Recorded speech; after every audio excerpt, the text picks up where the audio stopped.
Oh, I think we need a chat. For those of you who have been following on with my vlog series and my 505 challenge prep, you'll see in the last vlog I ended a little bit abruptly, and I were a little bit just frustrated and things, with how things were not progressing and just going backwards. But these things happen and it's life. Life is always going to throw challenges and roadblocks and obstacles at us, but it's how we react to them and adjust and overcome which makes us as a person be the best version of ourselves, so that we can present that to other people and everybody around us as well. And why I'm doing these vlogs, why I do what I do, why I help and coach people, and why I've built to Thrive, is to help inspire people. It's to help people on their journey and set an example as well, and that's something that I really want to do. And it kind of leads me on to I guess the big point and the big question on everybody's lips. And when I say everybody, the 100 people who watch and keep on board with this, it's with a heavy heart that I've taken the decision to pull out of this 505 challenge prep. It's not something that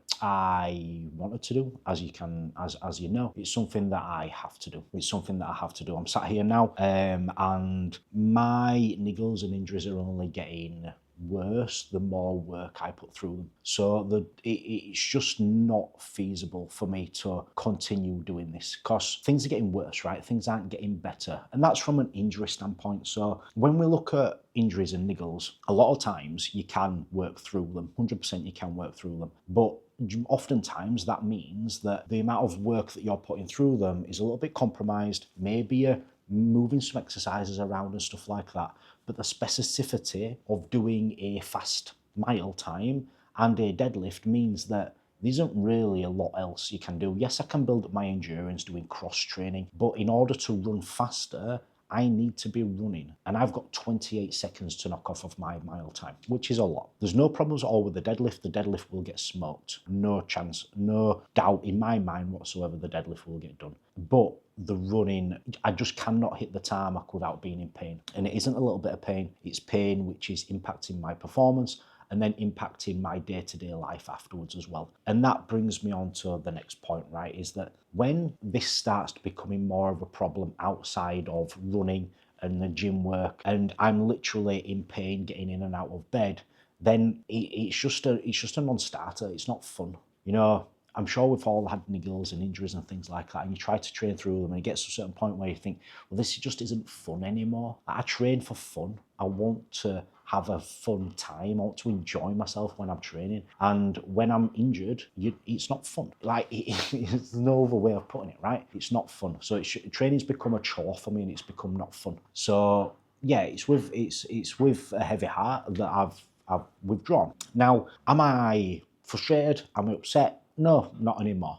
I had probably 30 seconds where I was upset about it, because at the end of the day, what a chuffing blessing to be speaking about training and doing these challenges and stuff like that, right? Like, it's crazy. And I think in the world, a lot of people are just really channeled into this negative mindset and this negative attitude. And I speak about this on this channel a lot, right? Is just being grateful for stuff. Like, I'm incredibly grateful for everything that I've got in my life. Every little thing that I've got in my life, I'm grateful for. And that's why I'm being able to cope with this so well.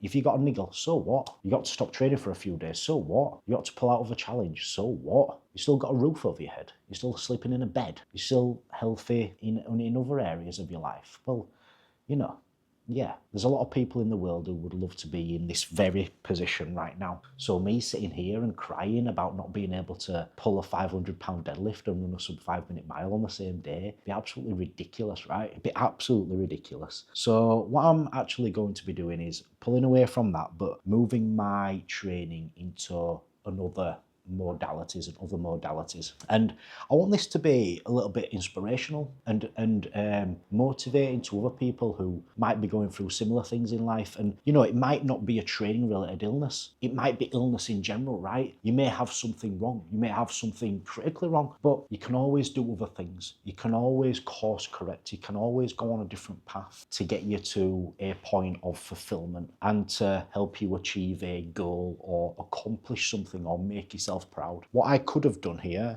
is, sod this, I'm sacking YouTube off, sacking it all off. I'm just going to get fat, going to get lazy because I can't hit the tarmac. Throw it all in the tank, or, you know, throw it all in the bin. But what is that going to do for anybody? You know, like I said at the start, I do this to inspire people, and hopefully I do this to motivate people and things as well. And I hope that people really understand the decision that I've made, because, you know, my pain tolerance is very, very high, very, very high. And I can, from playing rugby all my life, I can cope with a lot of shit. Let's just say it how it is. But it's just too much. And I hope that people understand and people can get on board and understand where I'm coming from. And I'm sure that everybody will. Now, on to the next steps, right? So I'm buzzing, to be honest. I'm going to turn into a little bit of an erg monster. So ski erg, watt bike erg, row erg, and try to work in those areas and just continue to develop my strength. And yeah, just get after it. Bear in mind, I'm hoping that I can use those elements. I'm not sure if I will be able to use them yet. I'm going to go to the gym in an hour's time or so. You're going to come with me, and we're going to test how the rowing machine and the ski erg feels. Then we're going to do a little bit of an upper session. And then if those elements feel good, I'm going to get them programmed into the workout for next week and be looking to put up an amazing Milo's triangle time down.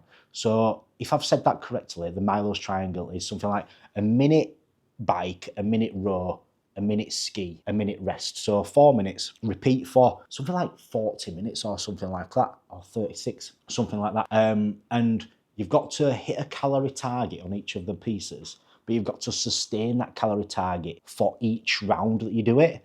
So I'm going to be looking towards building that up, as well as obviously still smashing the 500-pound deadlift. There's no reason why I won't be able to do that. Squats, unfortunately, going to have to take a little bit of a step back because it's aggravating my adductor. So body's kind of falling apart a little bit, but I'm smiling. I'm getting after it. I'm smiling.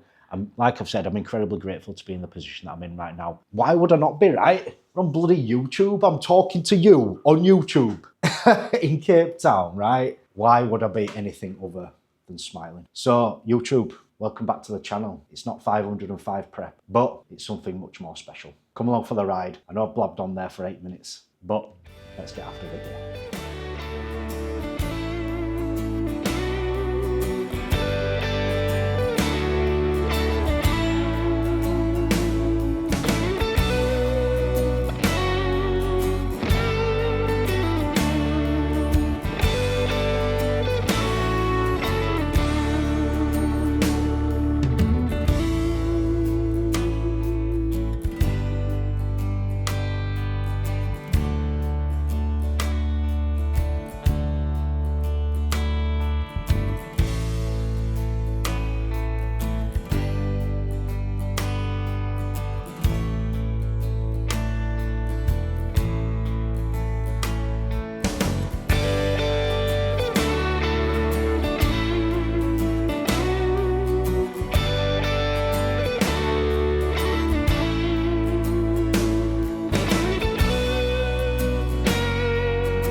Just had an absolutely incredible call with my client Marv. You see that? My t-shirt drying.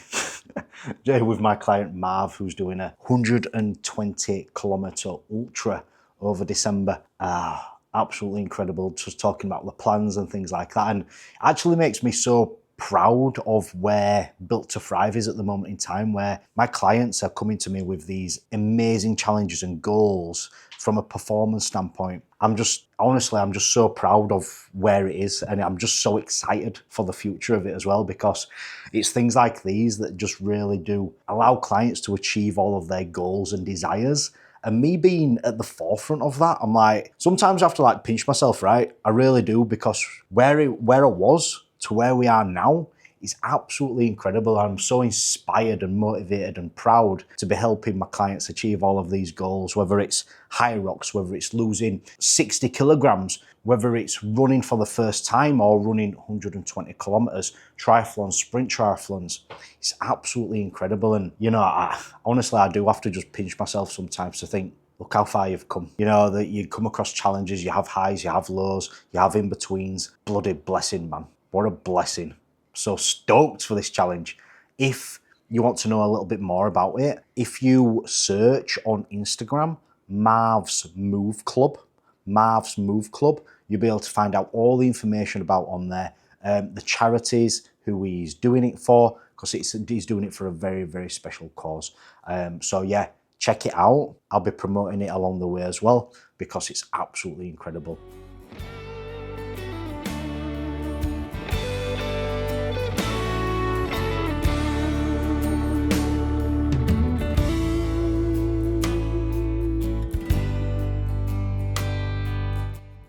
Don't you just love it when it works out like that?